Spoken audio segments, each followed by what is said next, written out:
savez que c'est un hôpital qui a été construit en 1902, donc il a besoin vraiment d'être rénové ou reconstruit. Le premier lot, ce sont les services d'urgence. Vous savez, on a un service d'urgence médicale, d'urgence chirurgicale et une pharmacie qui a été rénové au début de l'année. Ça, c'est dès la prise de fonction de l'actuel ministre de la Santé, le docteur Omar Gueba. Donc, il a mis Ignazine en priorité, donc on a refait ce service-là.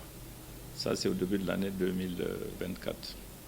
Ça, c'est sur le financement du ministère de la Santé et de l'Hygiène publique.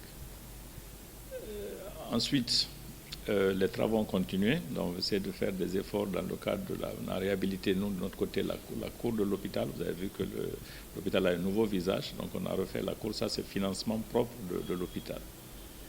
Et très récemment, à la veille de l'organisation du concours d'agrégation du CAMES, notre hôpital étant un des plus anciens et qui abrite des services phares qui n'existent nulle part qu'à Ignazine, ont bénéficié d'une rénovation. Ça, c'est un financement, je pense, qui va être partagé entre le ministère de l'Enseignement supérieur, dont relève le concours d'agrégation, et le ministère de la Santé. Donc, également, à la maternité, vous savez, souvent, il y a des cas de vol, tentative de vol de bébés. C'est un secteur très sensible. Vous savez, les soins obstétricaux et néonataux sont gratuits depuis de nombreuses années, donc c'est une priorité pour le gouvernement. Donc, on a jugé utile de sécuriser cet endroit-là. Donc, vous avez vu, on a un système de vidéosurveillance qui permet de surveiller tous les mouvements qui s'y passent.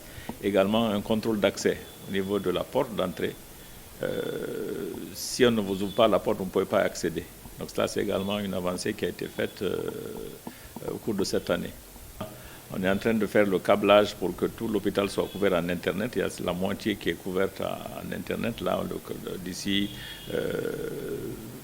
la fin de ce mois, tout l'hôpital va être couvert en matière d'Internet. Donc l'objectif, c'est de mettre tout l'hôpital sous vidéosurveillance, en sachant que notre souhait le plus ardent, c'est que cet hôpital soit reconstruit. Et le dernier élément qui a été fait, vous avez vu l'espace d'exposition des corps au niveau de la morgue.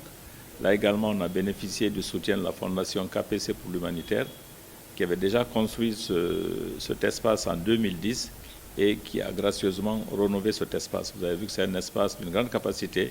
C'est un des espaces les plus grands que compte la capitale, pour ne pas dire tout le pays, en termes d'exposition de corps. Et cet espace qui a été rénové, on a dit que c'est des salles de formation pour les étudiants, mais c'est également, ça peut être des salles de réunion pour toutes les activités du ministère de la Santé ou pourquoi pas d'autres ministères.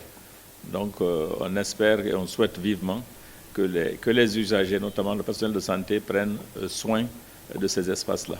J'ai oublié de dire que partout où ces salles ont été rénovées, il y a également des blocs de toilettes qui ont été aménagés pour le confort à la fois des apprenants mais également des patients. Donc ce sont des actions qu'il faut bien sûr mettre à l'actif du CNRD et de son cher président, le général Mamadi Doumbouya.